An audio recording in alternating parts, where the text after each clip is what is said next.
In late December 1964, the first flight tests of the F-111 took place. It was the first variable sweep wing aircraft deployed by the United States Air Force. A total of 563 were produced.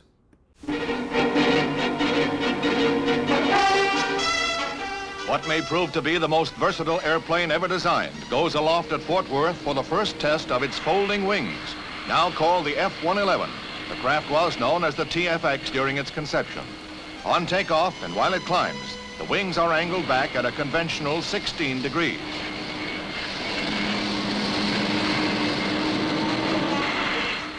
When it reaches high altitude, the wings are folded back to an angle of 72 degrees. Then the radical plane can attain 3 times the speed of sound while suffering little from sonic shock waves.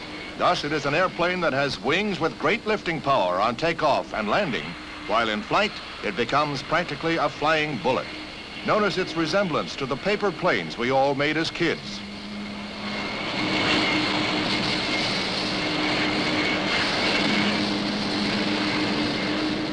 The plane will serve both the Air Force and the Navy, and test pilot Dick Johnson says that it will serve them well.